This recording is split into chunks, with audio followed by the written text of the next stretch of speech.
I hope there are no more questions. So now, moving on, it's the time for the lecture.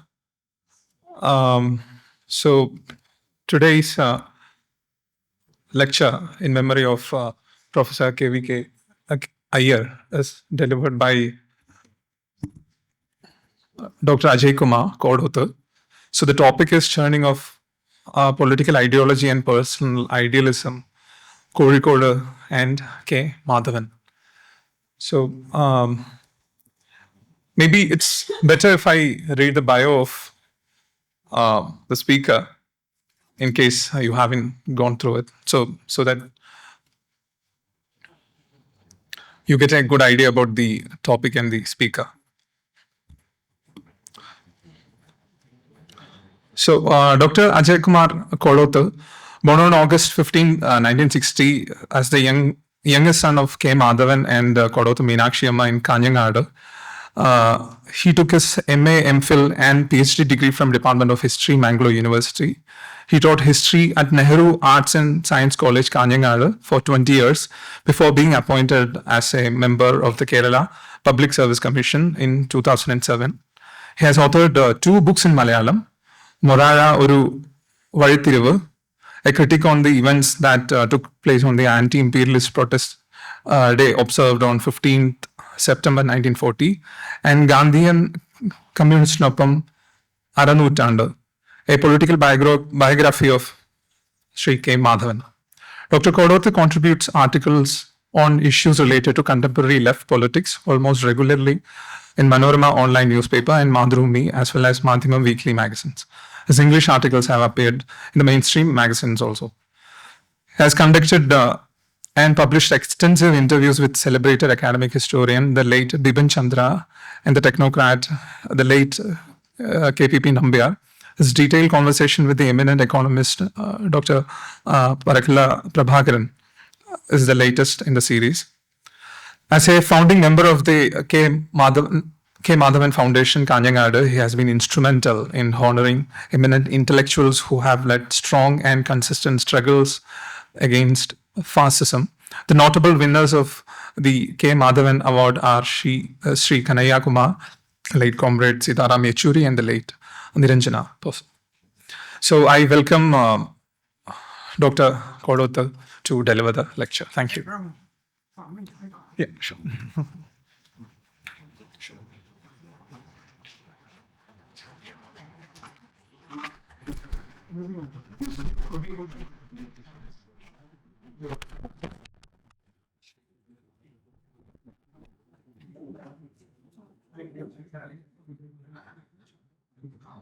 Respected Chair, dignitaries on the dais, members of Professor Ayyar's family, and my dear friends. Good evening to all of you.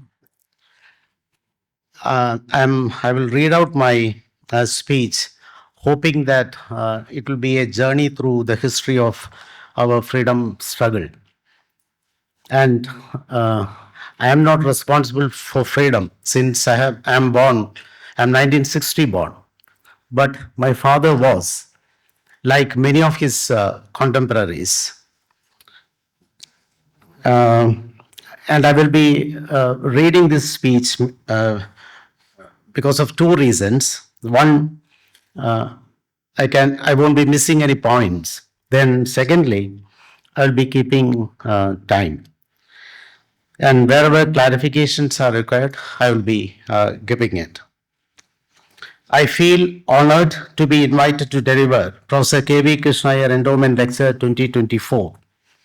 But truth to say, initially I was a bit puzzled about my eligibility for this role, and I shared that sentiment with Sri C.K. Ramachandran and my friend Dr. Oliver Noon.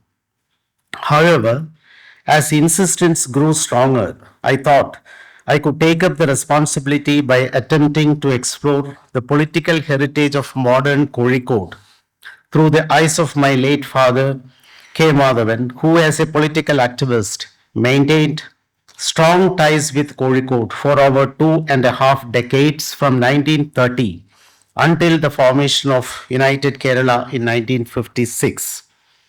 We all know that those were the years of our great freedom struggle, and the atmosphere was marked by a turbulent social and political atmosphere. During the days of my graduation as a student of history, one name that stood out as a true authority on the subject was Professor K.V. Krishna. History students admired him, along with other renowned historians like Sardar K.M. Panikkar, A. Sridhara Menon, Neelakanta Shastri, and many others. It was through works like The Zamorans of Calicut and History of Kerala by Professor Krishna Ayyar that I first discovered the depth of his scholarship.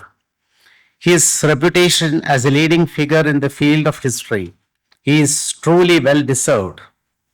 Although I don't consider myself part of the national school, as a history student, I have always had great respect for the deep knowledge of those historians, especially Professor Krishna Ayyar. Now let me turn to my topic, churning of political ideology and personal idealism, Kozhikode and K. Madhavan. Before I get into the heart of it, I feel it's only right to pay tribute to the great figures who inspired and influenced my father during his time in Kozhikode. Those stalwarts like K. Madhavan Nair, Vallathol Narayana Menon, K. Kelappan, K. P. Keshav Menon, U. Gopala Menon, Muhammad Abdul Rahman Sahib, Moidu Maulavi, and Hassan Koya were key players in the nationalist movement. And then there were the firebrands like P. Krishna Pillai, A. K. Gopalan, E. M. S. Namboodiripad, Manjunath Rao. I think Manjunath Rao was the first mayor of Kozhikode Corporation.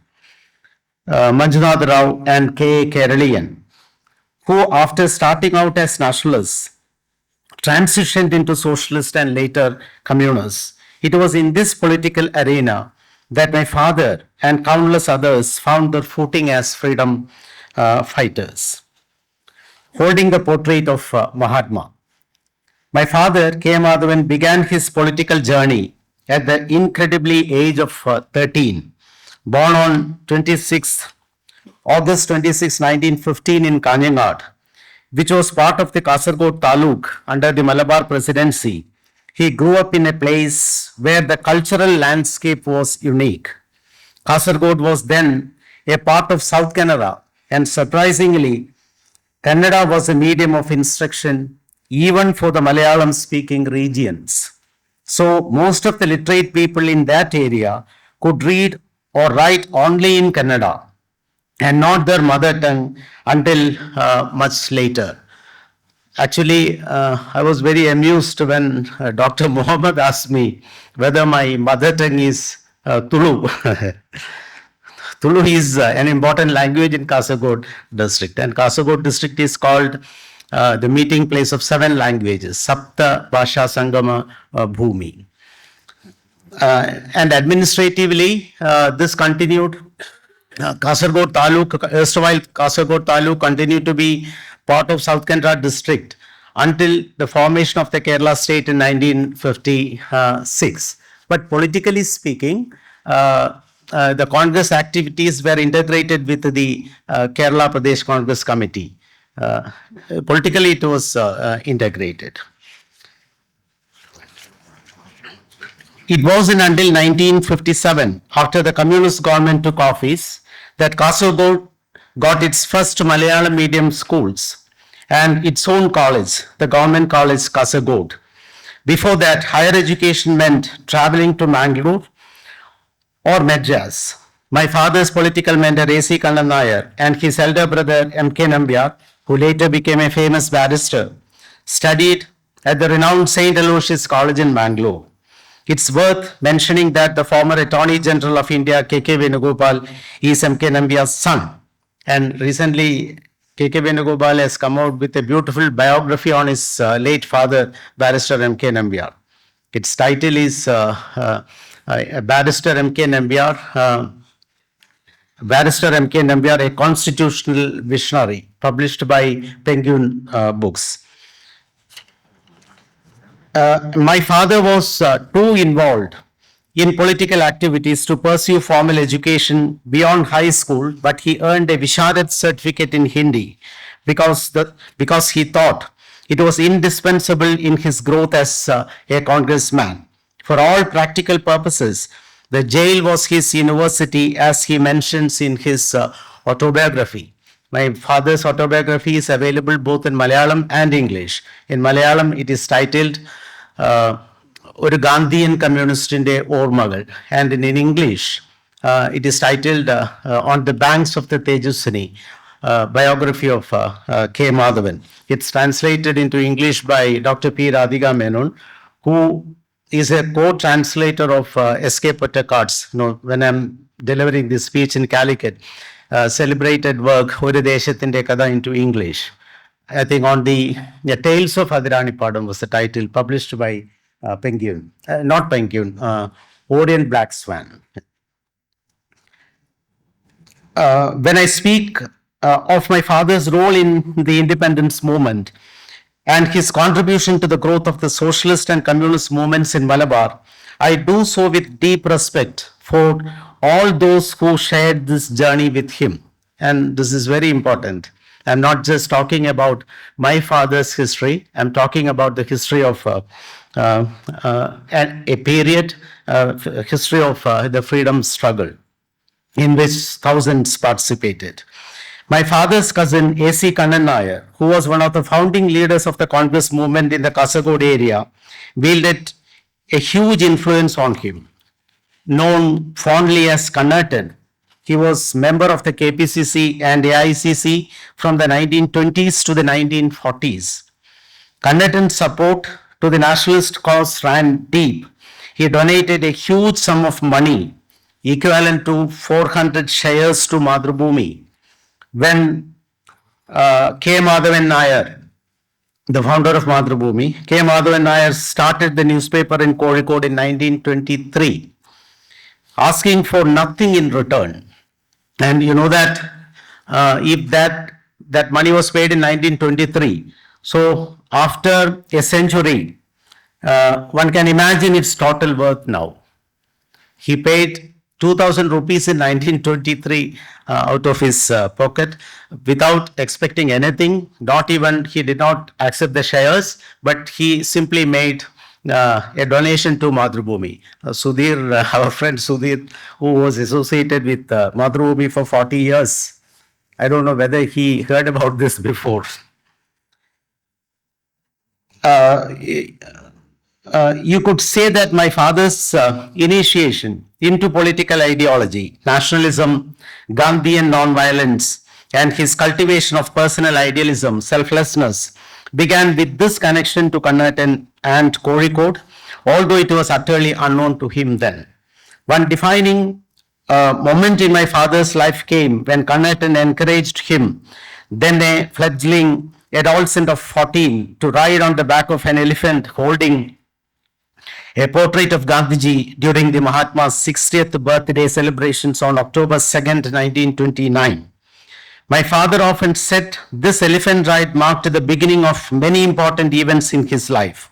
But even before that, in 1927, he had already joined Vitnanadayini Sanskrit National School at Calicut, Kanhangad, where his political education truly began. This school was founded in Kanhangad by three key figures in the nationalist movement: A.C. Kanhangad, Vidwan P. Kalunayar, and K.T. Kunjiraman Nambiar. K.T. Kunjiraman Nambiar, also my father's cousin, would later became the KPCC president during the late 1930s. Volunteer at the historic Payyanur KPCC conference. By 1930, India was in the midst of political upheaval, and Mahatma Gandhi had become the undisputed leader of the freedom movement.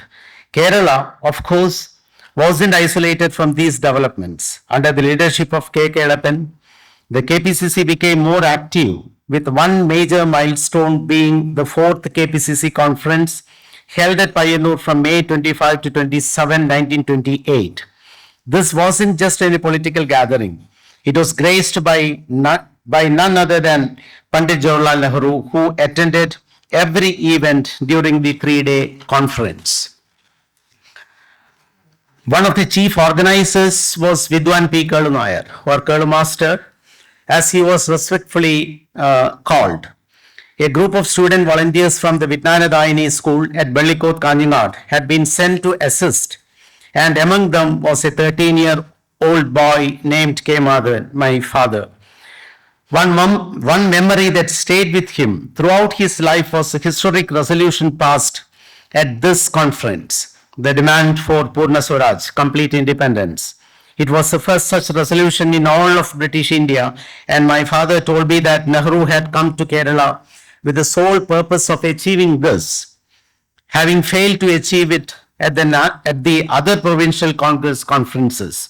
He knew that Kerala's political consciousness was strong and vibrant, and he was right. Apart from Purna Swaraj, other significant resolutions passed at the conference included calls for the abolition of untouchability, the right of passage for all citizens, the formation of a unified Kerala state, and the protection for tenant farmers. The 1928 Payyanur Conference was undoubtedly a pivotal moment in India's freedom struggle.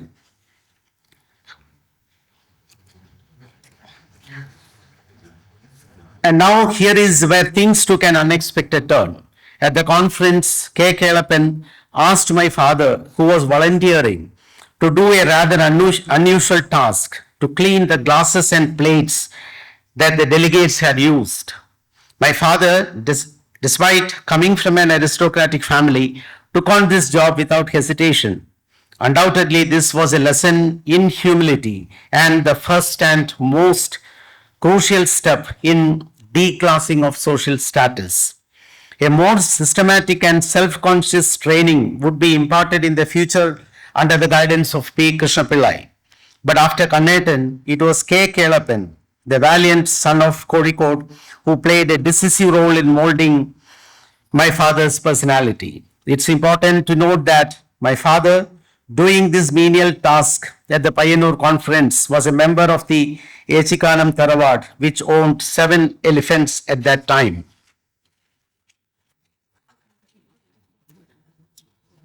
Soon afterwards, after the Payyanur Conference, another life-changing opportunity came his way. He was chosen as the youngest member of the 33-strong Salt Satyagraha Jada, which marched from Kozhikode to Payyanur in April 1930.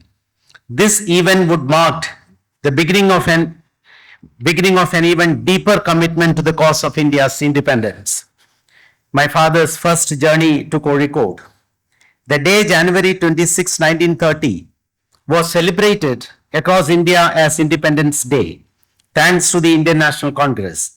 Shortly thereafter, the Congress authorized Gandhiji to launch the civil disobedience movement. Of the 11 demands made during the movement, the most significant was the repeal of the salt tax law of 1919. Then on March 12, 1930, Gandhiji began his historic 241-mile march from Sabarmati to the seaside village of Dandi, where he would defy the salt law.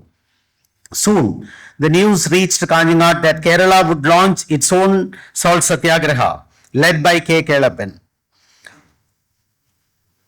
6 representatives from the Vitnanadayini school at Calicut, Kanhangad, including my father, decided to join the Jada, which was set to leave from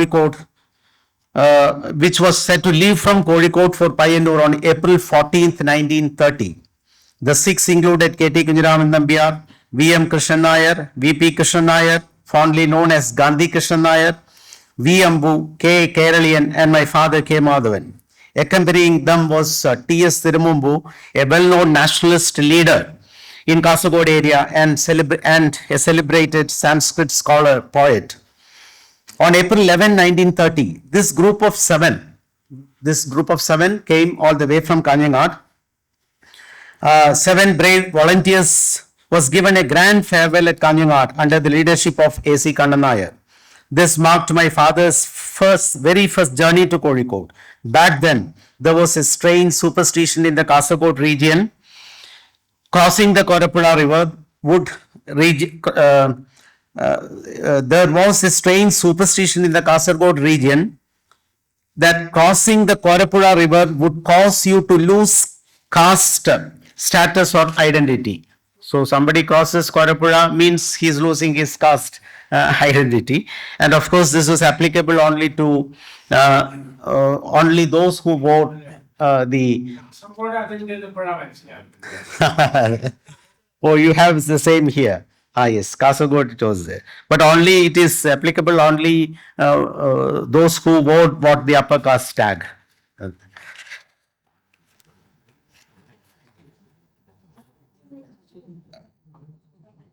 Yes, but this was that is causing Korapura river and losing caste identity was the least of my father's concerns as he embarked on this journey. The group travelled directly to the famous workout house at Chalapuram. I don't know whether that house still remains. Is it a memorial now? No, yes. So they travelled directly to the famous workout house at Chalapuram in Kozhikode, where many patriots, inspired by Gandhiji's Dandi March, had gathered to join the salt satyagraha. This was where my father's direct and third connection with Kozhikode began.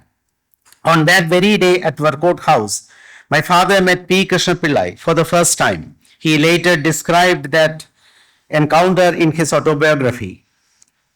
While I was sitting down to have lunch that day, a man caught my attention. He was describing his first meeting with P. Krishna Pillai.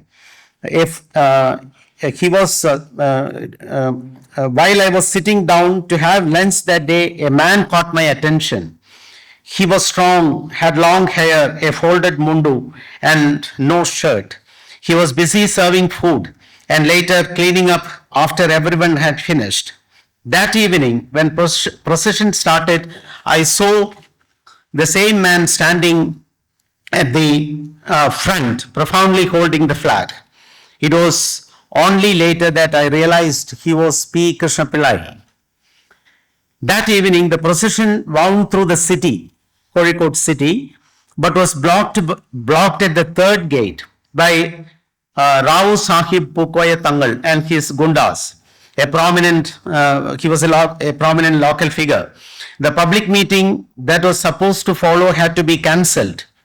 Instead of becoming disheartened, the group redirected the efforts to Mudalakulam, where they cleaned the Tali temple tank and the surrounding area. This marked my father's first experience of Kozhikode, a city he would remain connected to for decades, especially since it was Kerala's political capital until the formation of the state in 1957.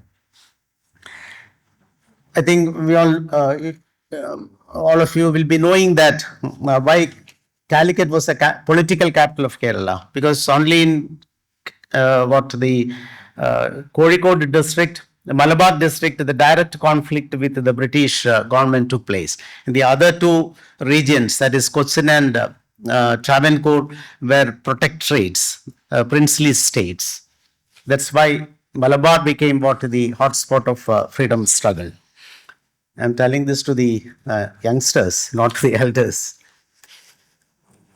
So later that evening, an interesting incident unfolded. One that would shape my father's future in a more momentous fashion. After dinner, attention turned to selecting the volunteers for the next day's march to Payyanur.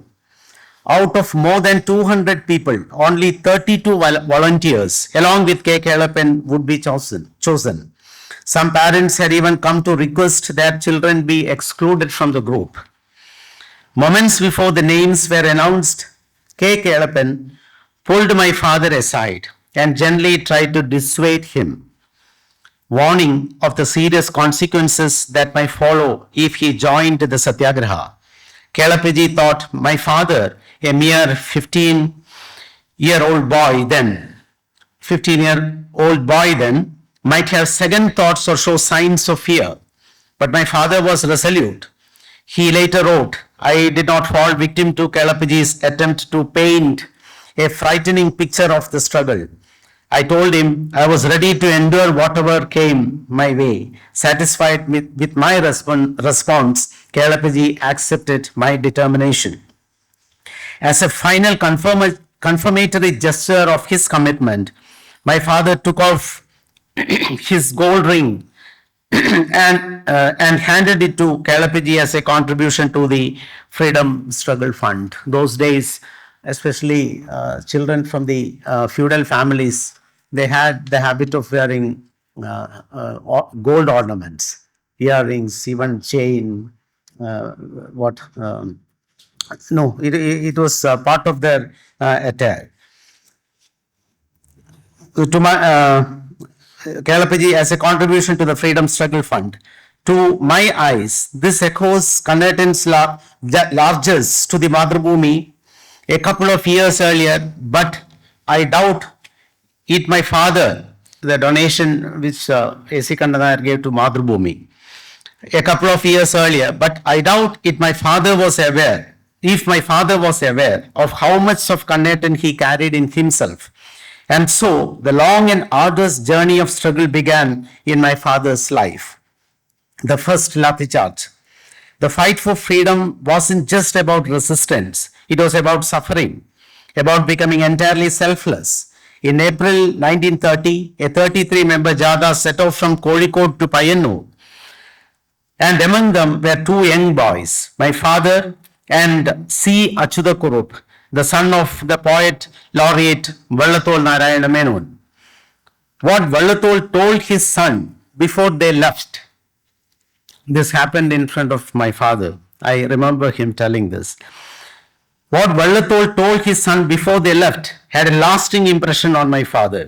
He said, Vallathol told his son, you should not return home without a mark on your body from the battlefield, earned in the fight for our motherland's freedom.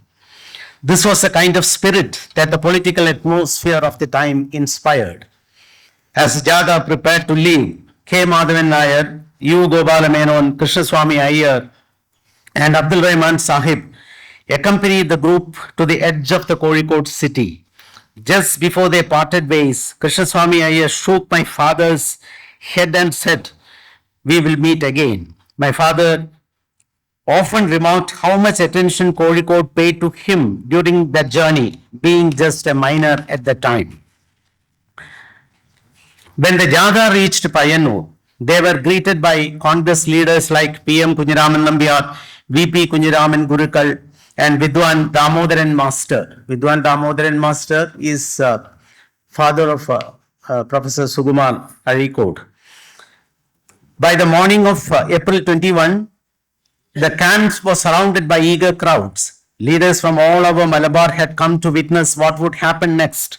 After Kurur Nilakanthan Namboodiripat's prayers, the procession made its way to Oliyat Jetty, Oliyat Kadavu, on the Olavara River. It's estuary, actually, meeting point between the river and the sea. A large number of police had already arrived, but they didn't act immediately. The Jada members proceeded to boil seawater and distill salt, all the while chanting slogans. Kelappan announced that the salt would be auctioned later that evening at the Satyagraha camp, and people were eager to buy it. Small packets of salt, not more than a pinch, sold for rupees 25 each, a significant amount for the time. This was the first phase of the salt satyagraha in Kerala. The second phase of salt satyagraha unfolded at Kozhikode beach, where the atmosphere was far more tense. By then, the city was buzzing with the news that the police, led by Superintendent Amu, would stop the satyagrahis from distilling salt.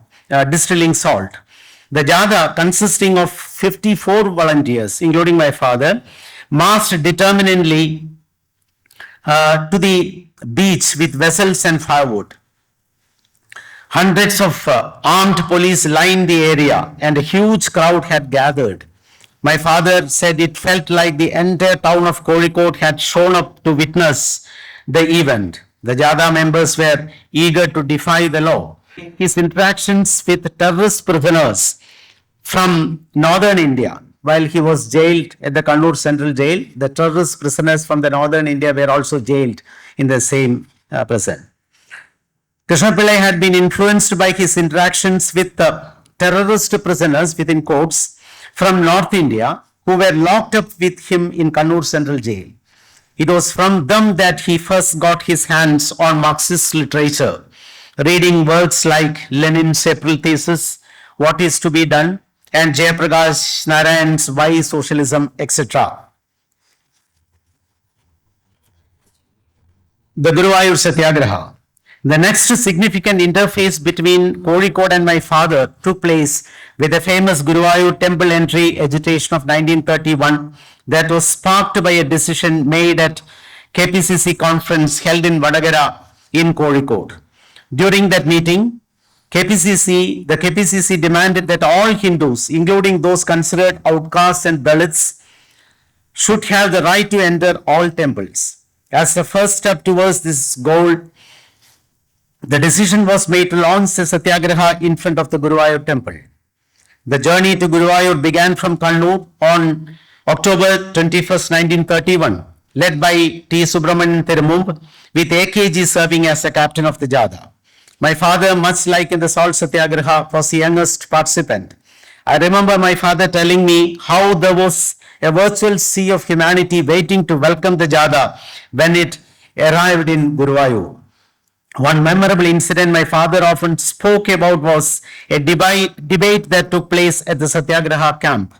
Regular discussions on various topics were held, and on one particular day the topic was, does the God exist? It happened in front of Guruvayur temple. God exists. Kalapaji presided over the session. And my father argued that God didn't exist at all. And he claims that he was never a believer. Right from his childhood, he says that he never believed in God. So God didn't exist at all. He was supported by another Satyagrahi, Chartala Ramakrishnan. Many were upset and non-believers were part of a temple Satyagraha. Many were upset that non-believers were part of a temple entry Satyagraha. But my father and Ramakrishnan argued that their goal was not to find God, but to eliminate the caste-based discrimination tied to temple entry. Can you imagine such a debate taking place today in front of a religious site of any faith in our country? Needless to say, it was the Vadagara conference that set ablaze by my father's commitment to removing social discrimination, caste hierarchy and restrictions, and social evils like untouchability, unapproachability, and so on. This fire would remain strong throughout his life and inform all the decisions he took when he held positions of official authority in later years. Learning Hindi, path to leftism. During the freedom struggle, learning Hindi wasn't just mastering a language. It was a political act, a Gandhian strategy to unify the people of India. My father, after the second civil disobedience movement was called off, and the Guruvayur, after the second civil disobedience movement was called off, and the Guruvayur Satyagraha had come to an end, decided to learn Hindi. So he applied for admission to Hindi college in Ernakulam. Not much after the course began, one day at the hostel, he had two unexpected visitors, A.K. Gopalan and P. Krishna Pillai. AKG, with his usual wit, joked, "Eda, have you given up on politics and turned to Hindi now?" But before my father could respond, Krishna Pillai interjected, "What's wrong with that, Gopala? Let Madhavan learn Hindi. Who knows, we might have a use for it later." Though it seemed like light-hearted at the time, Krishna Pillai wasn't entirely kidding. By the time my father finished his Hindi course, the leftist movement in Kerala had gained significant momentum. His first assignment from Krishna Pillai, start a Hindi class in Nileshwar. Nileshwar is in Kasaragod district. But the twist was that alongside teaching Hindi, he used the opportunity. He was actually directed by Krishna Pillai to do so. He used the opportunity to introduce Marxist ideals to a select group of students. That is how the first communist group in the area was formed. And in that Hindi class, the famous Kannada novelist Niranjana was a student, and he was converted into a communist because of my father's association. And Niranjana, you might have heard about the Kayyur incident, and this novel Chirasmarana is based upon Kayyur incident, which is also translated into English by Niranjana's daughter Tejaswini Niranjana. Students here will be you'll be knowing about Tejaswini Niranjana. She is quite popular among the intellectual and academic circles. So, yes, that's how the first communist group in the area was formed. After my father completed his Hindi Visharad, he was given the responsibility of leading the newly formed Kasaragod Taluk Peasant Organization.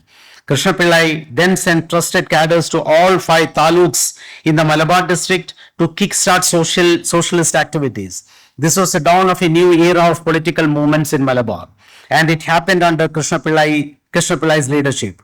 Soon after, the Congress Socialist Party was formed within the KPCC, and Kozhikode became the hub of these socialist efforts. The CSP shifted focus from the passive approaches of the KPCC's right-wing leadership and started forming mass organizations that brought together different sections of society: peasants, laborers, teachers, and students. The goal was to implement the principles of the Karachi Pact, but with a militant edge. The leftists mockingly called the Congress led by right-wing leaders the Sunday Congress. He was referring to this when I reached there. Leader Sunday Congress. This new wave of political action reached its peak when the leftists led by Krishna Pillai took over the KPCC in 1938 organizational elections. Kozhikode became the center of all these developments. While Madhubhumi remained the mouthpiece of the right-wing Congress, the leftists found their voice through Al-Amin, led by Muhammad Abdul Rahman Sahib in Kozhikode, and Prabhadam with E.M.S. Namboodiripad as its editor. This period marked a significant turning point in the political awakening of Malabar. Villages that had once been politically dormant began to stir with a new energy as leftist ideals take root and spread across the region, reaching even the most remote corners of Malabar. What I have tried to show, I'm concluding this, what I have tried to show you is how Kozhikode was an integral part of my father's life, especially during his most impressionistic years. And this took place in several ways, both directly and indirectly, and through several agencies, its people and its experiences. Kozhikode was the cradle of his public career, where his political initiation began so auspiciously in Kanhangad by Kannatan, became a deep-rooted commitment, with Kelapaji becoming his guru and leading him along the path of non-violence and democracy. Kozhikode was his first political training ground, where he offered his Guru Dakshina, a gold ring for the cause of the freedom struggle, and made his debut performance by participating in the Salt Satyagraha March from Kozhikode to Payyanur. It was also his first battlefield where he got the taste of violence unleashed by the establishment. It was Kozhikode that marked the next significant milestone in his journey. The Vadagara KPCC conference, with its focus on destroying all forms of discrimination, that led to his active participation in the Guruvayur Satyagraha. Again, it was Kozhikode that witnessed a major turning point when P. Krishna Pillai sowed the seeds of socialistic ideology in the fertile soil of my father's mind, which had been upturned by the Gandhian disciples, Kannatan and Kelapaji, and led to his gravitating towards the CSP, Congress Socialist Party. In other words, Kozhikode was a crucible in which ideals of simplicity, selflessness, non-violence and democracy, the principles of social equality and individual dignity, and ideologies of communism and socialism melted in the extreme heat of our freedom struggle and created the Gandhian communist K. Madhavan. All the same, even when the synergy created by Gandhism and communism characterized and energized his personality, it was Gandhism that held a more powerful sway over him. Once, when I asked him whom among his mentors, Kelapaji or Krishna Pillai, he respected and loved more, he admitted that Kelapaji's principles had a profounder impact. That is because Kelapaji's espousal of Gandhian nonviolence and his championing of the democratic spirit paid greater tribute to individual dignity and showed more genuine tolerance towards differences of opinion.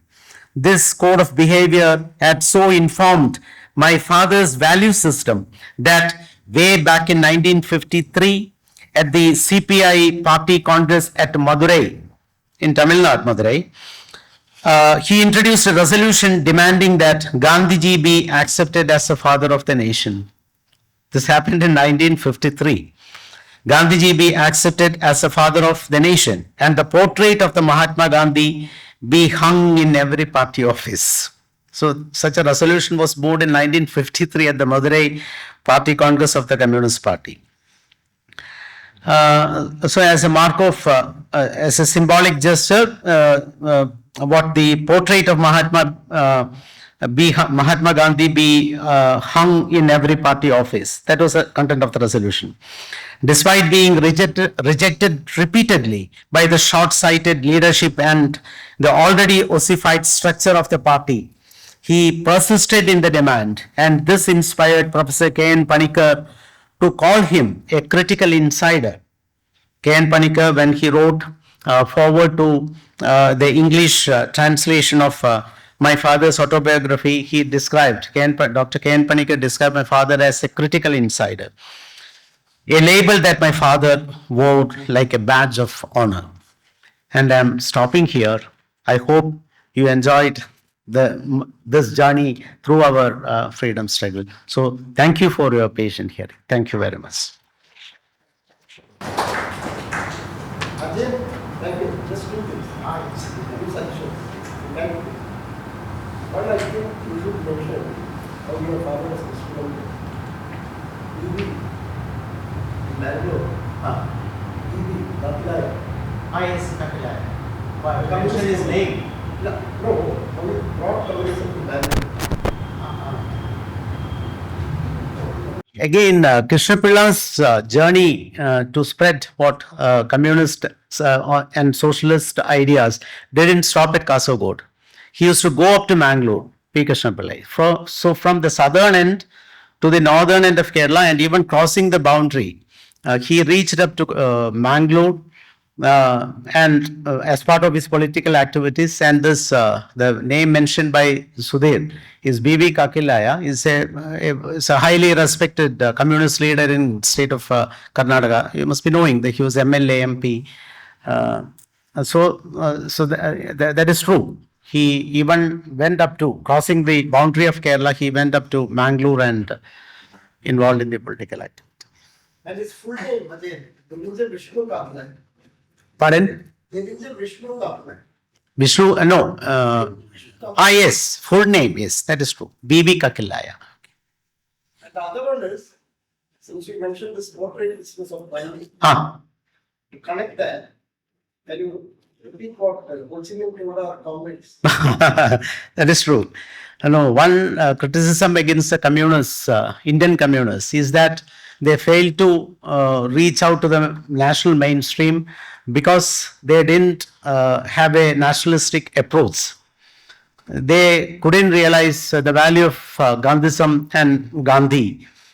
So after India became independence, after Vietnam became a communist nation, after the revolution succeeded in Vietnam, K. Damodaran, the well-known communist theoretician K. Damodaran, he had gone to Vietnam and he met Ho Chi Minh in person.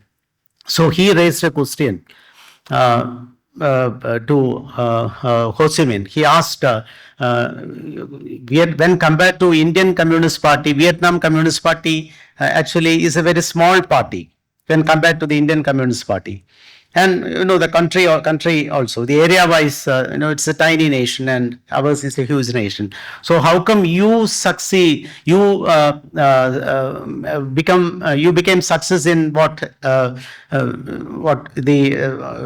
success in creating the revolution in Vietnam, and what the Indians failed. So the reply was very short. Ho Chi Minh replied that you have a Gandhi there and I am the Gandhi here. That was his reply. So which means the Indian communists failed to understand who is Gandhi.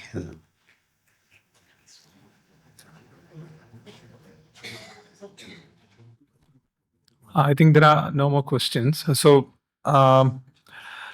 let me invite. So thanks a lot for this interesting lecture. It was very informative, especially for youngsters like us. So let me invite Sri V. Ramakrishnan for word of thanks.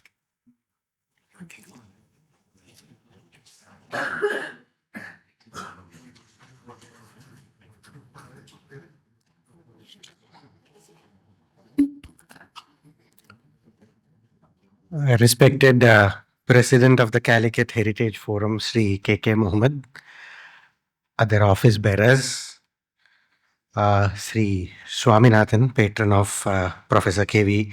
Krishna Endowment Lecture, Dr. Ajayakumar Kodoth, our honored speaker, Ms. Deepti Sri Ram, recipient of Professor K.V. Krishna Endowment Award for the year 2024, our most valued invited guests, members of the press and electronic media, ladies and gentlemen.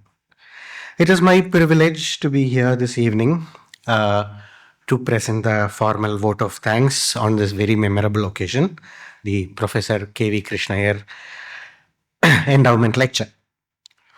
On behalf of Calicut Heritage Forum, I extend a big thank you to our honored President, Sri K.K. Mohammed, former Regional Director of the Archaeological Survey of India. Over the years and behind the scenes, he has been helping this forum silently, efficiently, and productively. I fondly thank Professor M.G.S. Narayanan, our former president, now the working president is Sri Mohammed sir, our president. His delicate health prevents him from attending this meeting physically.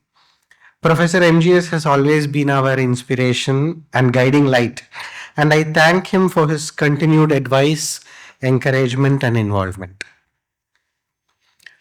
This evening, we are so grateful to our honored speaker, Dr. Ajayakumar Kodoth, for his very informative and insightful lecture, which brought to our knowledge many aspects of the freedom struggle and the role which Calicut played, many facts which were not known to us.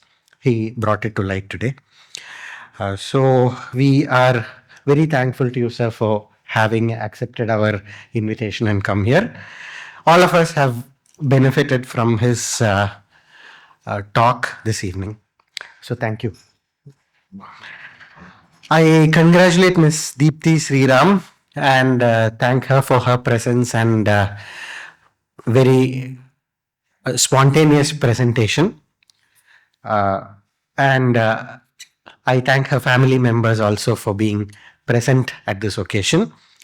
And congratulations to her for this well-deserved success in winning the scholarship. It is the generosity and the social commitment of the family of Professor K.V. Krishna Ayyar in instituting this endowment in his glorious memory that allows the continuation of this reputable and unique award. I sincerely thank Mr. Swaminathan for his presence and for representing the Krishna Ayyar family for their philanthropy and social commitment. Thank you, sir. An event like this cannot happen overnight. It requires meticulous planning and a bird's eye for details. We have been fortunate enough to be led by our very energetic and enthusiastic secretary, Sri C.K. Ramachandran sir, for his continued efforts, guidance. So sincere thanks to you, sir. I thank the press and the electronic media for coverage of this event. A special thanks to Madhavan for providing this wonderful hall. Finally, a big thank you to all of you who are present this evening and made this program a success. Thank you all once again. If I have omitted anybody, my apologies and my thanks to everybody involved. Thank you.